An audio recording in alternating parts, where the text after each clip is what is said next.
ETF index mutual funds నేర్చుకుని stock మార్కెట్లో రాణించాలనుకుంటున్నారా? వెంటనే ఈ నెంబర్కి కాల్ చేయండి.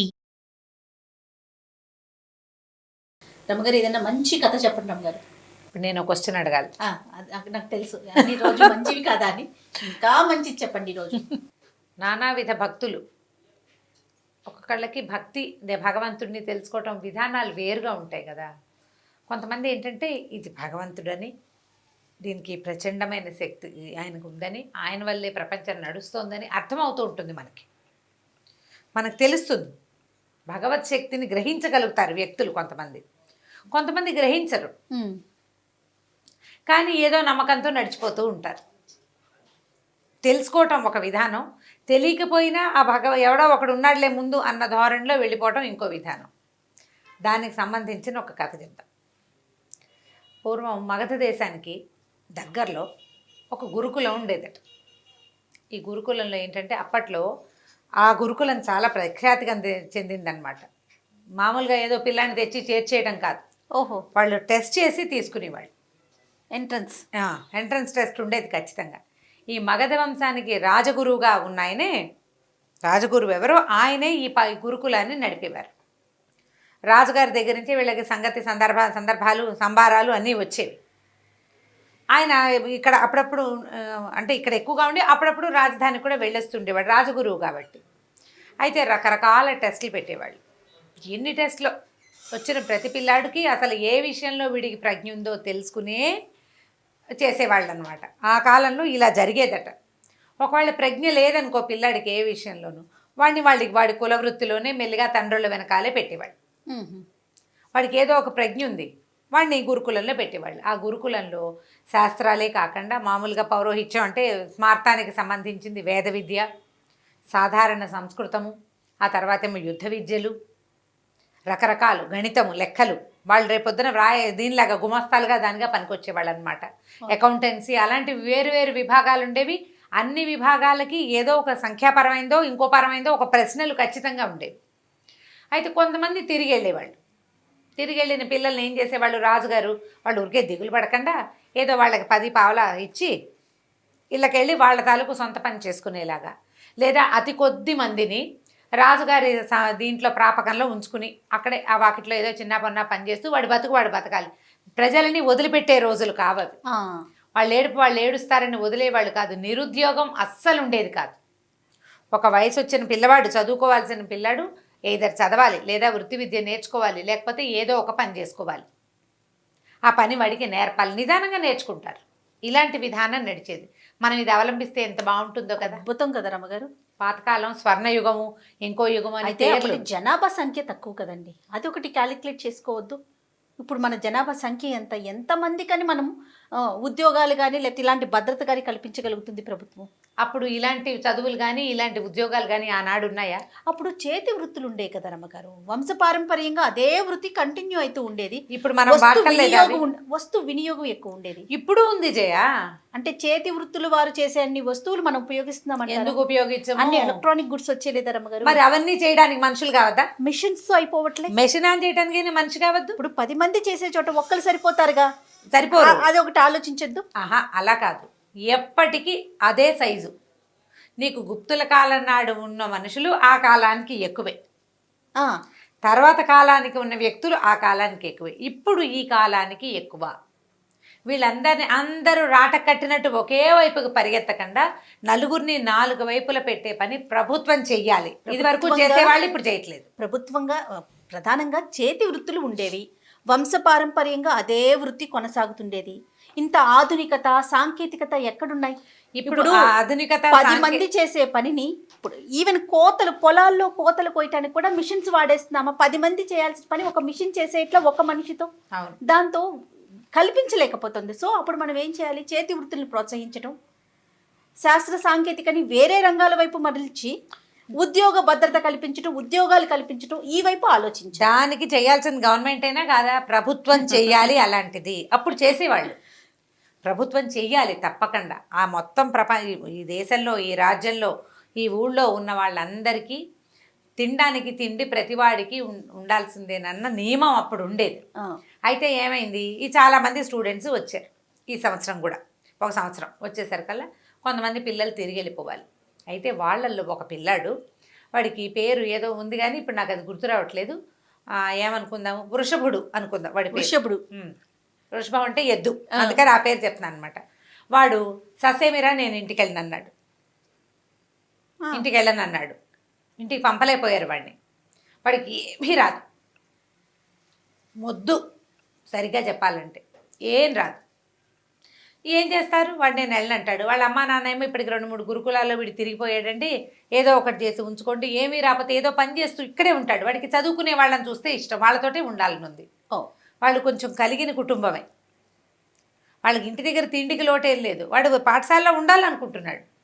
అప్పుడు రాజుగారి ద్వారా ఏదో 2 మాటలు చెప్పించి గురువుగారిని ఒప్పించి ఆ పిల్లాడిని అక్కడ వదిలిపెట్టి వెళ్ళిపోయారు. ఈ మన రాజగురువే ఇక్కడ గురువుగారు అని చెప్పాం కదా, ఈయన మహారామ భక్తులు.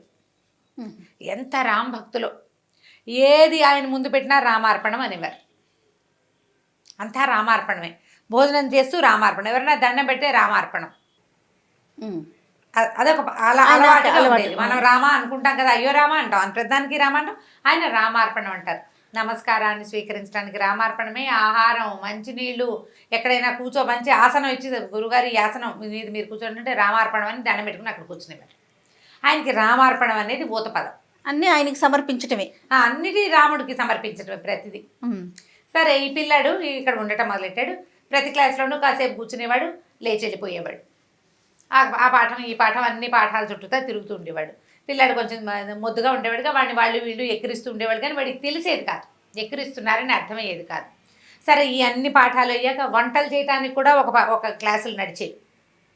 పాకశాస్త్రం మాత్రం నేర్చుకోవద్దు, ఇప్పుడు రాజుగారి ప్రాపకంలో నడిచే పాఠశాల కదా, ఒక వంటశాల ఉండేది. ఈ పిల్లాడు ఈ వంటశాల వాళ్ళ దగ్గర కొంచెం భారీగా ఉన్నాడు, కొంచెం బరువుగా ఉన్నాడు. వాడు ఏదైనా వరే ఇది అక్కడ పెట్టు, అది బట్రా, బస్తా బట్రా, ఇది కాస్త బియ్యం కడుగు, ఈ గుండెకి కడుగు, ఇది ఎసట్లో పొయ్యి ఎగసం తొయ్యి అంటే అలాంటి పనులన్నీ చేసేవాడు. క్రమంగా పిల్లలందరినీ చూసొచ్చి పొయ్యి దగ్గర కూర్చోవటం నేర్చుకున్నాడు. వాడు వంటశాలలోనే వాడు బాగా సహాయం చేసేవాడు ప్రతి పని. అక్కడి నుంచి మరి ఇప్పుడు ఇన్ని క్లాసులకి తిరిగి వంటశాల దగ్గర చేరిన పిల్లాడు ఈ మాత్రం తిండు, బాగానే తింటాడు. తిండి వంట పట్టి పిల్లాడు చక్కగా ఎదిగాడు పుష్టిగా. అయితే వీడికి సందట్లో ప్రతి క్లాసుకి వెళ్తాడా, ఒక్క పాఠం వచ్చేది కాదు వాడికి. కానీ గురువుగారు అనే రామార్పణం మాత్రం వంట పట్టింది. రామార్పణం అనేవాడు. పొయ్యిలో ఎగసం దోసి రామార్పణం, బియ్యం ఎత్తి ఎసట్లో పోసి రామార్పణం, ఆకుకూర తరిగి రామార్పణం అనేవాడు. సరికి ఏవో ఒక పదం వచ్చింది కదా, పెద్దగా మాటలు రావు వాడికి, ఏవో కాసిన చిన్న చిన్న పదాలు, అవద్దు, అవును, కాదు, అలాంటివే వచ్చు, చిన్న చిన్నవే. కానీ మాటలు కూడా రానంత మేధకుడు, పర్సనాలిటీ మాత్రం బాగుండేది. అయితే సరే, ఇట్లాగే జరుగుతోంది. 1 సంవత్సరం గడిచిపోయింది. వీడికి ఏమైనా వచ్చిందంటే ఏమి రాలే, రామార్పణం తప్పిస్తే ఇంకేం రాదు. కానీ వాడికి ఏం వచ్చిందంటే అంత అన్నం వండటం, పప్పు చేయటం వచ్చింది. ఓ పదార్థం చెయ్యి అంటే వాడు ఆకుకూర వేసి పప్పు వండుతాడు, దోసకాయ వేసి పప్పు వండుతాడు, టమాటా వేసి పప్పు వండుతాడు. పప్పు చేసి దానికి ఇంత తాలింపు వేసి అక్కడ పెట్టడం వచ్చు. ఇంతమంది విద్యార్థులు ఉన్నారుగా, పెద్ద గుండిగా చేయగలడు. చిన్నది గబుక్కుని ఎవరైనా వచ్చారంటే, సాపాట్లు భోజనాలు అయిపోయిన తర్వాత ఎవరైనా గురుగారిని చూడడానికి వచ్చారనుకో, ఒక గ్లాస్ బియ్యం పెట్టి ఒక కాస్త పప్పు వండారంటే చెక్మాని కాస్త అంత పప్పు అన్నం. అప్పట్లో మనలాగా 4 పదార్థాలు తినేవాళ్ళు కాదు, పప్పు అన్నం మజ్జిగ అన్నంతో సరిపోయేది. అది నేర్చుకున్నాడు. సరే, కొంచెం అన్నం వండుకుని తింటాం వాడికి వచ్చు. ఏదైనా కార్యక్రమాలు అవి ఉన్నప్పుడు అన్ని పనులలో వాడు వెనకాల ఇది పట్టుకోరా, ఎత్తరా, అలాంటి పనులు చేసేవాడు. బాగా ఊహొచ్చింది, కొంచెం ఎదిగాడు. మొదట వచ్చినప్పటికీ ఇప్పటికీ ఏమైందట, గురువుగారికి పొలాలు అవి కూడా ఉన్నాయి. అంటే ఈ పాఠశాలకి, ఆశ్రమ పాఠశాల కదా, గురుకులానికి ఉన్నాయి ఇవి పొలాలు. ఉంటే జొన్న చేనుకి కాపలా పంపించాలి ఎవరినైనా. సైనికులు చాలామంది ఉంటారు వీళ్ళ దగ్గర. అయితే అప్పుడు ఏదో ఒక చిన్న యుద్ధపు ఆలోచనలు ఏవో ఉండి సైనికులందరినీ పంపించేశారు రాజధానికి. పిల్లలే కాపలాలు కాసుకుంటున్నారు. ఏమనుకున్నారు, ఈ వృషభుడు ఉన్నాడు కదా, వీడు ఎలాగో ముద్రా చిప్ప, ఇక్కడ చేసే పని ఉంది, చదువు ఎలాగూ లేదు, పరీక్షల వేళ వచ్చేసింది, వీడిని జొన్న చేనుకి కాపలా పంపిద్దాం అనుకున్నారు. జొన్న చేనుకి ఏం చేయాలి, వడిసలు విసిరాలి, హే హే అని కేకలు పెట్టాలి, ఇప్పటికప్పుడు డప్పు కొట్టాలి. సరే, ఏం చెప్పారు, వాడిని ఏరా వెళ్తావంటే వెళ్తానన్నాడు. పొద్దున్నే పోయి రాత్రికి రావాలి. పొద్దున్నే ఏం చేశారు, వీడికి 1 గ్లాస్ బియ్యం, తర్వాత ఎంత పప్పు, ఆకుకూర, కాస్త తాలింపుకి అవి మూట కట్టించారు. పొయ్యి వెలిగించుకోవడం అన్నీ వచ్చు వాడికి. 2 గిన్నెలు అన్నీ ఓ చిన్న బండి మీద వేసి ఏం చేశారు, గిన్నెలు అవి అక్కడే వదిలిపెట్టరా, పాపది బియ్యం అయిపోతాయి, రేపు పొద్దున పట్టుకెళ్దు కానీ అన్నారు. సరే, ఒక సీనియర్ విద్యార్థి ఒకడు, వీడి కొంచెం అంటే వీడికి మాట్లాడటం కావాలి కదా, బాగా చెప్పగలిగిన ఓపిక ఉన్నవాడిని ఒకడిని ఇచ్చి పంపారు. వాడు పోయి వీడిని తీసుకెళ్ళి ఆ చేను గట్టు మీద దిగబెడిచి ఒక పెద్ద చెట్టు ఉంది, దానికి ఇంత చక్కగా నీడగా ఉంది. 3 రాళ్ళు పెట్టి పొయ్యి అరేంజ్ చేసి, అరే అన్నం వండుకుని తినరా, ఇదిగో ఇక్కడ పిక్కలు వస్తాయి, వాటిని చప్పట్లు కొట్టు, ఈ డప్పు కొట్టు, ఈ కర్రలు విసురు, చుట్టూతా తిరుగు, వీళ్ళందరినీ పక్షులను రానివ్వకుండా తోలేసేయి, అన్నం వండుకు తిరు. పొద్దునే వండేస్తే పొద్దున ట్రిప్ తింటాడు, మళ్ళీ రాత్రికి ఇంకోసం సాయంకాలం చీకటి పడ్డాక 2వ ట్రిప్ తిని చీకటి పడ్డాక నడిచి వచ్చేసి ఇంటికి పాఠశాలకు వచ్చి పడుకోవటం. మళ్ళీ పొద్దున్నే లేచి బియ్యం పప్పు మూట కట్టుకుని వెళ్ళిపోవటమే. ఓ 10 రోజులు కాపలా కాయాలి, ఎందుకంటే జొన్న చేను బాగా పాలు పోసుకున్నాక ఓ 10 రోజులు కాపలా కాసాక జొన్న కోసేస్తారు. ఈ 10 రోజులు కాపలా పిల్లని పంపాలి.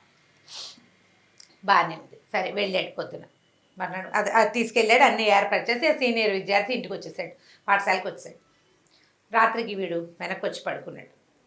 పడుకుని దగ్గరకు వచ్చినప్పుడు వంటశాల ఏర్పాట్లు చేయడానికి ఒక ఆయన ఉండేవాడు, ఒక సూపర్వైజర్.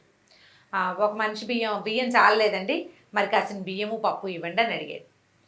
నేనేమనుకున్నాను, సరేలే మనం ఏదో అందాజుగా ఇచ్చాము, వాడికి ఏం సరిపోతుంది, పిల్లాడు కొంచెం ఎదిగాడు కదా అని ఏం చేశారు, ముందు రోజు ఇన్ని బియ్యం ఇచ్చారా, మర్నాడు అన్ని బియ్యం ఇచ్చారు. పప్పు కూడా 2 గుప్పెళ్ళు ఎక్కువ వేశారు, 2 ఆకుకూర కట్టలు ఎక్కువ వేశారు, తాలింపు దినుసులన్నీ పెంచారు, చిన్న చిన్న మూటలు కట్టేసి పెట్టేశారు. ఆ మూటలు పుచ్చుకుపోయాడు మర్నాడు పొద్దున. మర్నాడు రాత్రి వచ్చేసాడు. మరి బియ్యం అన్నం చాలేదండి కావాలన్నాడు. ఇది పరిపాటాలేక ఎక్కువ తింటున్నాడు ఏమిటో వీడు, ఆ మాత్రం బియ్యం ఇచ్చాను, అంతకంటే ఏం తింటాడు, చిన్న వెధవా, ఇంతకు చేసి వాడికి 15-16 ఏళ్ళు, అంతకంటే ఏం తినేస్తాడు అనుకున్నాడు. 3వ రోజు కూడా పెద్ద మూట కట్టారు. 4వ రోజు కూడా మళ్ళీ అడిగాడు, సరిపోలేదు అని. ఎవడైనా దొంగ వెధ వచ్చి వీడి దగ్గర తినేస్తున్నాడా, ఇంత తింటామేమిటి. 5వ రోజు కట్టించుకున్నాడు. వాడికి ఆయనకి ఆ సూపర్వైజర్కి విసుగు పుట్టింది. సూపర్వైజర్కి విసుగు పుట్టింది. అరే సరిపో ఎందుకురా నీకు అని కసిరాడు.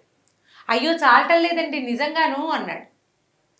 పిచ్చి వెధవా, పాపం వీడికి ఏవో 2-3 మాటలు వచ్చు అంతే, ఏదో చిన్నగా చెప్తాడు, సరే కానిలే, ఏ కోతులో ఉడతలకో ఎవరినో పెడుతున్నాడేమో తోచదు కదా, మరి ఒక్కడే ఉంటున్నాడు పిల్లాడు, ఏ ఉడతలకో అన్నం పెడుతున్నాడు అనుకున్నారు. ఉడతలకైతే మాత్రం ఇంత గిన్నెడు అన్నం ఏం పెడతాడు, గిన్నె వదిలేశాడు, పెద్ద గిన్నె తీసుకెళ్ళటం మొదలుపెట్టాడు. అన్నానికి పెద్ద గిన్నె, మరి ఇన్ని బియ్యం ఉడకద్దు, పప్పుకు పెద్ద గిన్నె. 5 రోజులు గడిచిపోయినాయి. ఈ 6వ రోజు ఆయనకి విసుగొచ్చేసింది. ఇది లాభం లేదు, గురువుగారికి చెప్పాలనుకున్నారు. సరే గురువుగారి దగ్గరికి తీసుకెళ్ళి వీడండి మొదటి రోజు నేను బియ్యం ఇచ్చాను, 2వ రోజు 3వ రోజు ఇప్పటికి ఇంత దబరా గిన్నె తీసుకెళ్ళాడు, ఇంత గిన్నె, ఇన్ని డబ్బాల బియ్యము, ఇంత పప్పు, ఇన్ని ఉప్పులు తీసుకెళ్తున్నాడు, 6 డజన్ మందికి సరిపోయేంత పదార్థం పట్టుకెళ్ళాడు. మరి ఏం చెప్పాలండి ఈ పిల్లాడికి అనేసరికల్ వాడికి పెద్దగా మాటలు రావు, గబగబా మాట్లాడలేడు. గురువుగారు అన్నారు, ఏరా అన్నారు. వీడు బిక్కమొహం వేశాడు. సరే ఆయన అన్నారు, అంతర్ముందు పంచాయతీ ఎందుకు, నువ్వు వెళ్ళిపోమని సూపర్వైజర్ని పంపేశారు. పిల్లని అడిగారు, ఏరా అన్నం వండుతున్నావంటే వండుతున్నానండి అన్నాడు. తింటున్నావా అంటే ఎక్కడండి, తిని 5-6 రోజులైంది అన్నాడు. అన్నమంతా ఏం చేస్తున్నావురా అన్నాడు. నువ్వు ఇన్ని డబ్బాలు బియ్యం పట్టుకెళ్ళావా అంటే పట్టుకెళ్ళానండి. వాడి ప్రతి వాక్యానికి రామార్పణం అంటుంటాడు. పట్టుకెళ్ళానండి రామార్పణం. మరి ఎందుకు తినలేదురా అంటే ఎక్కడ తినండి రామార్పణం, తినడానికి అవకాశం లేదండి రామార్పణం అనేసరి గురువుగారు రామార్పణం అనుకుని ఏమిట్రా సరిగ్గా చెప్పన్నాడు. కాదండి మొదటి రోజు పెద్దన్నయ్య నన్ను తీసుకెళ్ళాడా, అన్నం వండుకోమన్నాడా, అన్నం వండుకున్నానండి, వండుకుని ఆకేసుకున్నానండి, అక్కడ ఏముంటాయి పెద్ద పెద్ద చెట్ల ఆకులు ఉంటాయి, 2 ఆకులు కలిపి కుట్టి విస్తరి చేసుకున్నాడు, వాడికి ఆ పనులు వచ్చు, అక్కడే ఉన్నాడు కదా పాఠశాలలో. ఆకేసుకున్నానండి, నేల శుద్ధి చేశాను, ఆకేసుకున్నాను, అన్నం పప్పు వడ్డించుకున్నానండి, రామార్పణం అని దండ పెడుతుంటే ఒక ఆయన వచ్చాడండి. రామార్పణం ఒక ఆయన వచ్చాడు. ఆయన అన్నం పెడతావా నాకేనా అన్నాడు. అనేసరికల్లా మరి ఎవరికైనా అన్నం పెట్టమని నేర్పించారు కదా, పాఠశాలలో వాడికి నేర్పించిన విద్య ఏంటి, ఎవరికైనా పెట్టి తినాలి. వాడికి రెగ్యులర్ ప్రాక్టీస్ అది, వాడంతటి వాడు కంచం పెట్టుకుని అన్నం తినకూడదు. మరి ఇప్పుడు మేధకుడైన పిల్లవాడికి చెప్పాలి కదా, ఏదో ఒకటి నేర్పాలి. వీళ్ళు ఏం చేశారు, అన్నం పప్పు వండటంతో పాటు ఎవరికైనా పెట్టి తినడం అలవాటు చేశారు. ఆయన వచ్చాడండి, అక్కడ ఎవరు లేరు, ఎవరికి పెట్టినా అని చూశాను, రామార్పణం ఎవరికి పెట్టను అని అనుకుంటే ఆయన వచ్చాడు. సరే వచ్చాడు కదా అని రామార్పణం ఆయనకి పెట్టానండి. ఆయన తినేశాడు. ఆయనే తిన్నాడండి మొత్తం, నాకు చాలలేదు. ఆయన తిన్నాక నాకు ఆకలి లేదండి, ఆయన వెళ్ళిపోయాడు. 2వ రోజున ఆయన వస్తాడేమోనని 2 డబ్బాలు బియ్యం పట్టుకెళ్ళా, మళ్ళీ వండుకున్నానండి రామార్పణం, ఆకేసుకున్నానండి, 2 ఆకులు వడ్డించానండి ఆయన కూడా వస్తాడని. రామార్పణం వడ్డించాక ఆయన వాళ్ళ ఆవిడని తెచ్చాడండి. ఆవిడకి ఎంత బాగుందో, భలే బాగుందండి ఆవిడ. రామార్పణం ఎంత చక్కగా ఉందో. ఇద్దరు కలిసి అన్నం తినేశారండి. రామార్పణం నాకు ఆకలి లేదు, నేను తినలేదు, కానీ నాకు ఆకలి లేదు. 3వ రోజున 3 డబ్బాలు పట్టుకెళ్ళాను బియ్యం. మళ్ళీ రామార్పణం అన్నం వండుకున్నాను. ఈసారి వాళ్ళ తమ్ముట్ట పెద్ద బాణం అది పుచ్చుకున్నాడు. ఆయన దగ్గర కూడా బాణం ఉందండి, ఇంత పొడుగునున్నాడు. ముగ్గురు కలిసి తినేశారు రామార్పణం. 4వ రోజు మళ్ళీ 4 డబ్బాలు అన్నం ఉంటే వాళ్ళు ముగ్గురు వస్తారేమోనని వాళ్ళు 3 విస్తళ్ళు వేసి నా కోసం కూడా 4వ విస్తరి వేసుకుంటే 4 విస్తలు ఆయన ఇంకో తమ్ముడిని తీసుకొచ్చాడండి. అసలు ఈయనండి అచ్చు ఆ పెద్ద ఆయన లాగానే ఉన్నాడండి. మొదట వచ్చిన ఆయన ఎర్రగా ఉన్నాడండో, ఈయన మాత్రం సేమ్ డిట్టో పెద్ద ఆయన ఎలా ఉన్నాడు, ఈ తమ్ముడు కూడా అలాగే ఉన్నాడు. అదే రంగు అదే రూపం, బాణాలండి వాళ్ళ దగ్గర. ఏమోలే అని నలుగురికి పెట్టేశానండి, నాకు ఆకలేదు. రామార్పణం 5వ రోజు మళ్ళీ పట్టుకెళ్ళానండి. ఈసారి వాళ్ళు నలుగురు, ఒకవేళ ఆయనకి ఇంకో తమ్ముడు ఉన్నాడేమో, ఎందుకు వచ్చిందిలే అని అనుకున్నాను. అయినా కూడా నేను తిందామనుకున్నా. వాళ్ళు నలుగురు, నేను ఒకదాన్ని అనుకున్నా. 5 ఆకులు వేస్తే ఆయనకి 3వ తమ్ముడు ఉన్నట్టండి, బంగారపు రంగు. ఆయన్ని తీసుకొచ్చాడండి. వాళ్ళు 4 అన్నదమ్ములు, ఒక ఆవిడ. అందరూ ఎంత బాగున్నారో, ఇంతంత పొడుగు మనుషులు, బాణాలు, బట్టలు ఎంత బాగున్నాయో. వాళ్ళు 5గురు కూర్చుని తినేశారు. 6వ రోజు కూడా పట్టుకెళ్ళానండి. ఈసారి వాళ్ళ బంటుట, ఆయన ఎంత ఉన్నాడో, వీళ్ళందరినీ కలిపితే ఆయన అంత ఎత్తవుతారండి రామార్పణం. ఆయన దగ్గర ఒక పెద్ద గద కూడా ఉందండి. వాళ్ళందరూ తినేశారు. రేపు ఎవరు వస్తారో అందుకని ఇవి చాలదు, నాకు ఎక్కువ కావాలంటే గురువుగారు నిర్ఘాంతపోయాడు. ఒక ఆయన వచ్చాడు, భలే అందంగా ఉన్నాడు, బాణాలు పట్టుకుని ఉన్నాడు. వాళ్ళ ఆవిడ వచ్చింది, ఆవిడ చాలా అందంగా ఉంది. 2వ రోజో తమ్ముడు, 3వ రోజో తమ్ముడు, 4వ రోజో తమ్ముడు వచ్చాడు. ఒక బంటు కూడా వచ్చాడు. ఎంతమంది అయ్యారు? 4 అన్నదమ్ములు, భార్య, బంటు. ఈ 6గురు ఉండే సమూహం ఎక్కడిది? ఆయన వీడు రామార్పణం. అప్పుడు ఆయనకి స్ట్రైక్ కూడా ఏమైందంటే, వీడు అవును కాదు లేదు లాంటి మాటలు చెప్తాడు. కావాలి నాకు వద్దు తప్ప వీడికి వాక్యాలు మాట్లాడటం రాదు. పైగా 6 రోజుల నుంచి అన్నం తినని పిల్లవాడు శుభ్రంగా ఉన్నాడు. పైగా ప్రవాహంలాగా మాట్లాడేస్తున్నాడు. ఆయన గబగబా లేచొచ్చాడు.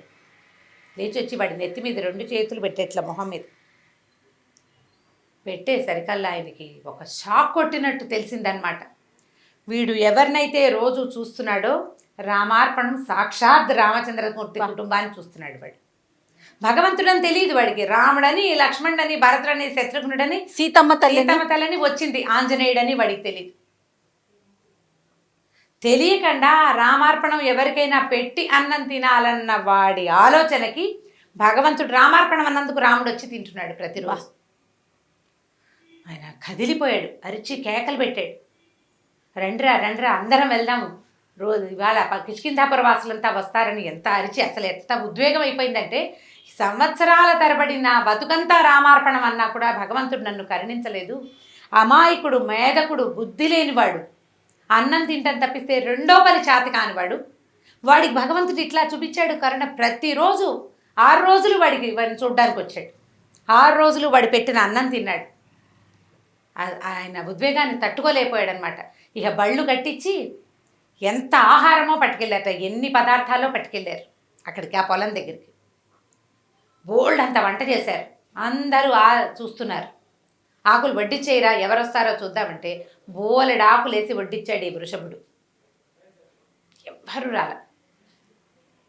చాలాసేపటికి చూస్తున్నాడు. రోజు మనుషుల్ని చూడడం అలవాటైంది. బోలెడంత పెద్ద కోతల మంద ఒకటి వచ్చి ఒక్కొక్క ఆకు ముందు కవాతు చేస్తున్న సైనికుల్లాగా కూర్చుని వడ్డిచ్చిన ఆకుల్లో శుభ్రంగా ఆహారం అంతా తినేసి లేచెళ్ళిపోయి. ఈ గురువుగారు, ఆయన శిక్షగణము, ఆ ఆశ్రమ పాఠశాలలో పనిచేసే సమూహం బోళ్ళంతమంది ఉన్నారా, అందరూ మనుషులు ఉన్నారన్న భయం కూడా లేదు. ఎలా అంత సమూహం, వానర సమూహం ఎలా వచ్చిందో, ఎలా వెళ్ళిపోయిందో తెలీదు. వచ్చింది మొత్తం వండిన పదార్థం ఒక్క మెతుకు మిగల్చకుండా, వెనక్కి ప్రసాదం మిగల్చకుండా మొత్తం పెట్టినవన్నీ తినేసేసి లేచెళ్ళిపోయి. గురువుగారి పిల్లవాడి పాదాలు పట్టుకున్నాను. రామార్పణం అనేది నోటితోటి అంటున్నాను నేను, వీడు త్రికరణ శుద్ధిగా అన్నాడు. అది తప్ప ఇంకొకటి లేకుండా చేసిన మనస్ఫూర్తిగా లోపల నుంచి, మామూలుగా నోటితో అంటంగా, మనోవాక్కాయ కర్మలతోటి, మాటతోటి, మనసుతోటి, కర్మతోటి కూడా, మనోవాక్కాయాలతోటి చెయ్యాలి. అది మనం చెయ్యాలి కదా, నోటితోటి అంటే ఏం ప్రయోజనం? ఆ దానికే భగవంతుడు వీడిని ఇట్లా కరుణించాడని ఆ పిల్లాడిని భుజాన్ని ఎత్తుకుని, నాయన నువ్వు ఎంత అదృష్టవంతుడివిరా, ఎన్ని జన్మల పుణ్యం చేస్తేనే ఈ ఫలితం లభిస్తుంది. ఇప్పటికీ ఆ వచ్చిన వాడు దేవుడని రాముడని వాడికి తెలియదు, కానీ వాడి బుద్ధి మాత్రం వికసించింది. తర్వాత వాడు ధారాళంగా మాట్లాడటం మొదలుపెట్టాడు. ఈ గురువుగారు వాడికి స్వయంగా దగ్గర కూర్చోబెట్టుకుని, మేధకుడని వాడిని పక్కన పెట్టకుండా వాడికి స్వయంగా చదువు చెప్పి తన దగ్గరే ఉంచుకున్నారట. సంవత్సరాల తరబడి గురువుగారిని పక్క నుండి సేవించే భాగ్యం వాడికి లభించింది భగవంతుని చూసిన కళ్ళ వల్ల. నమ్మిన వాడికి ఇలా వస్తాడు దేవుడు. ఆయన దేవుడని మనం తెలుసుకోలేము, అంతే. ఇది దేవుడు ప్రతివాడికి, అందరికీ కోదండం పుచ్చుకుని వస్తాడా రాముడు? రాడే, సహాయకారు అవుతారు త్రికరణ శుద్ధితో. అంతే కదా నా పిల్లోడు చేసిన పని. అంతే.